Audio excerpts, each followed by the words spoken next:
How many of y'all's bikes look like this? The USB charging port is over here, your GoPro's over here, you got the shortest cable that you think you can find, and your wires are just a bird's nest of wires, really fugly.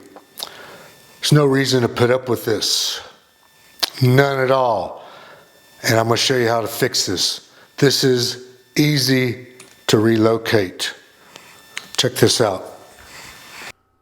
Oh, I can't tell you how frustrated I am.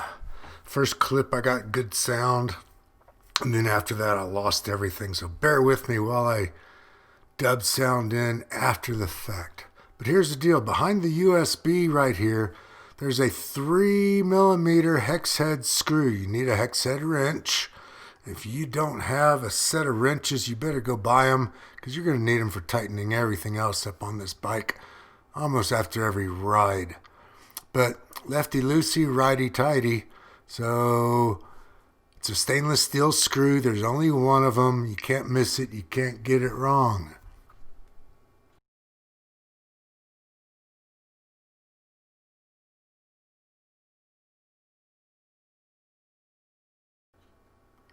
Okay, once you've unthreaded it, there's your 3mm stainless steel screw. Put it away somewhere so you don't lose it. And now you want to take this little plastic keeper that's holding the bird's nest together off. The clamp on the USB is plastic. It seems to be pretty strong, but I wouldn't pull it apart any more than you really need it to get it off of the bar. At this point, it's just a matter of relocating the USB charger to wherever you personally want. Don't put it where I've got mine. Put it where it's closer to what you're plugging in. I don't have an iPhone mount yet, and I'm not even sure I'm going to put an iPhone on here because I like the headphones in my head. But just put it where you want it. The clamp will go over the top or over the bottom. It doesn't matter, whatever fits best for your application. And then once you've got it where you want it, it just goes back together the way you took it apart with that stainless steel screw that you saved. I hope you saved it. And you just put it back in and tighten it down.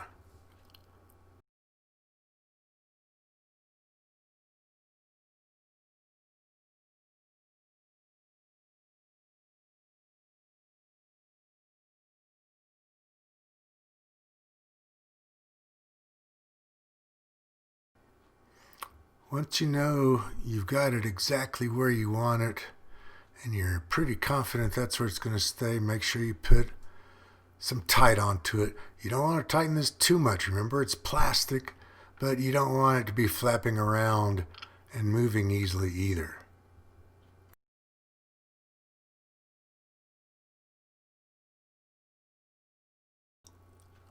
Now that you're sure that's where you want it, you need to put those little wire keeper springy coil dilly thingies back on the wires to keep them all nice and tight.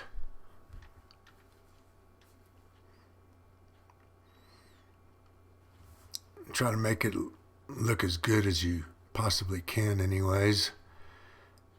And then on the bottom ones, you're going to need to take off those wire keeper thingy dealies. Turns out I got 2 of them on there, but I think I've already kind of played with cleaning up the wire mess. You can see that tie wrap on my handlebars that I added. But from here, it's just a matter of making it look as neat as you possibly can with the extra wire and the extra slack on there.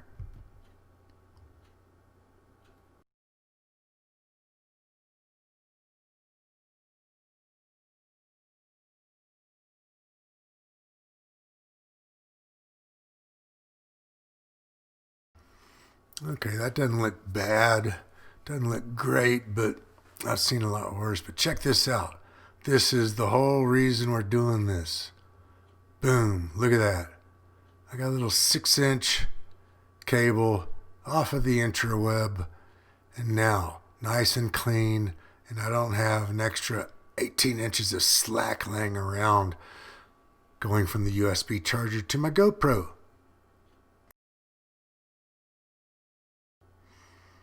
Okay, thought I'd throw y'all a little bonus. I just got this today, got this off the intraweb too. They're all over the place. It's kind of a reflective sticker, but it's a GPS tracking fake tag. I think I paid about $2 somewhere online for it. But that's the only sticker I got on the bike because I debadged it. Hopefully that's going to stick into some honest person's face before he thinks about a crime of opportunity and decides to take my bike. And what does it look like from far away? Boom, the only thing you see is a black bike with a GPS warning sticker right there telling you, hey, I'm gonna catch you, bitch. Alright, man, that's all I got. Hope you liked it. Give me a thumbs up, hit subscribe. See ya.